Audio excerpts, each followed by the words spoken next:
बिस्मिल्लाहिर्रहमानिर्रहीम। अस्सलाम वालेकुम। A1 टीवी के साथ मैं हूँ अदील मुमताज और मैं हूँ पलवशा इकबाल। नजर डालते हैं हेडलाइंस पर। पाकिस्तान तहरीके इंसाफ का चेयरमैन 26 साल बाद तब्दील। इंट्रा पार्टी इलेक्शन में बैरिस्टर गोहर तहरीके इंसाफ के बिला मुकाबला चेयरमैन मुंतखब हो गए। उमर अयूब PTI के मर्कजी जनरल सेक्रेटरी होंगे। यास्मीन राशिद तहरीके इंसाफ पंजाब और अली अमीन गंडापुर खैबर पख्तूनख्वा के सदर मुंतखब। हलीम आदिल तहरीके इंसाफ सिंध और मुनीर अली तहरीके इंसाफ बलोचिस्तान के सदर मुंतखब हुए।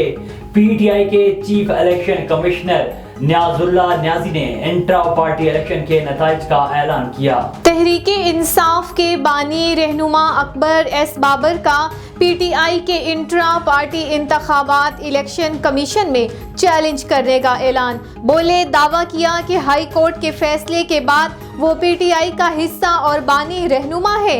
इंट्रा पार्टी इंतखाबात में बेज़ाब्तगी के पेश नज़र इलेक्शन कमीशन में दरख्वास्त जमा करवाएंगे। गुजरात टेको में 1 अरब 23 करोड़ रुपए की किकबैक्स की तहकीकात मुकम्मल।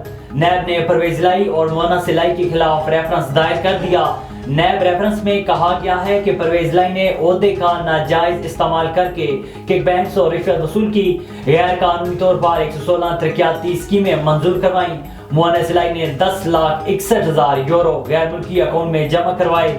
सुहेल अमान और 2 साबिक सरकारी मुलाजमीन वादा मुआफ गवाह बन गए। अडियाला जेल में बानी PTI और शाह महमूद कुरैशी के खिलाफ साइफर केस की समाअत बगैर कार्रवाई मुलतवी। ऑफिशियल सीक्रेट एक्ट की खुसूसी अदालत में बानी PTI और शाह महमूद कुरैशी की हाजिरी लगवाई गई।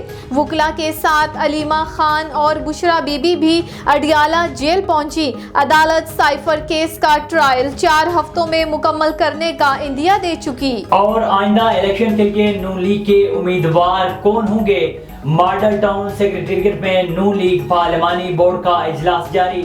नवाज शरीफ, शहबाज शरीफ, मरियम नवाज समेत दीगर रहनुमा मौजूद। आज सरगोदा डिवीजन के ख्वाहिशमंद अफराद पार्टी कायदीन कमेटी के सामने पेश होंगे।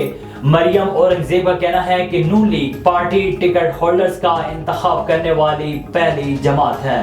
हेडलाइंस आपने जानी A1 टीवी के न्यूज स्टूडियो से। फिल वक्त इतना ही। मजीद खबर और अपडेट्स के लिए देखते रहिए A1 टीवी। A1 टीवी, सब पे नजर, अंदर की खबर।